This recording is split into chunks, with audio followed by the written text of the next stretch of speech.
السلام علیکم ورحمۃ اللہ وبرکاتہ و مغفراتہ۔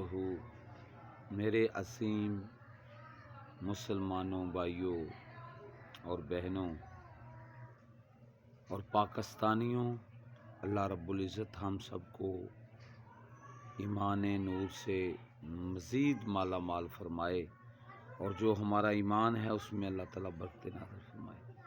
تو میں آپ کے سامنے ایک بہت ہی اہم بات کرنے لگا ہوں، جس پر ہم مسلمانوں کو سب کو توجہ کرنی چاہیے۔ میرے بھائیوں، ہم مسلمان آپس میں بھائی بھائی ہیں۔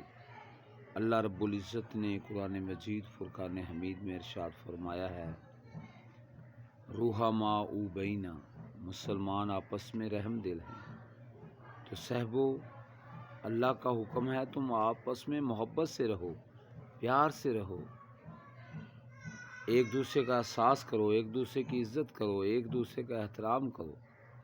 لیکن ہم الٹا اس کے کہ ہم اپنے مسلمانوں سے دشمنی کر رہے ہیں، لڑ رہے ہیں، مار رہے ہیں، برا بھلا کہہ رہے ہیں۔ اللہ قرآن پاک میں کہہ رہا ہے کہ تم آپس میں بھائی بھائی ہو، رحماء بینا، رحم دل ہو۔ تو سخت جن پر فرمایا ہے وہ رسول کریم صلی اللہ علیہ وسلم کا زبان مبارک ہے اور اللہ کا قرآن ہے۔ اللہ قرآن میں کہہ رہا ہے، محمد رسول اللہ، محمد اللہ کے رسول ہیں، والذین معہ اشداء علی الکفار، اور جو محمد مصطفیٰ کے ساتھی ہیں وہ کافروں پر سخت ہیں۔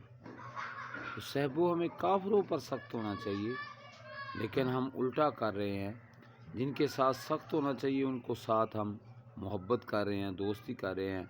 وہاں کہتے ہیں ہمارے بچے کے انسیلٹی بن جائے، باہر چلا جائے، یہود و نصارہ کے ملک میں چلا جائے، ہاں جی، ادھر ہم دوستیاں کر رہے ہیں، آپس میں ہم لڑ رہے ہیں، کبھی کسی پارٹی کو برا کہہ رہے ہیں، کبھی کسی فرقے کو برا کہہ رہے ہیں۔ میرے بھائیوں، آپس میں محبت سے رہنا کا حکم ہے۔ اگر ہم نہیں مانیں گے کہ قرآن کے خلاف چلیں گے، اور جو قوم قرآن اور حدیث کے خلاف چلتی ہے وہ تباہ ہو جاتی ہے، غرق ہو جاتی ہے۔ اللہ تعالی ہمیں اسلام متین پر، دین متین پر اور رسول کریم صلی اللہ علیہ وسلم کی مبارک سنتوں پر، آپ کی پیاری حدیثوں پر عمل کرنے والا بنائے۔ آمین ثم آمین۔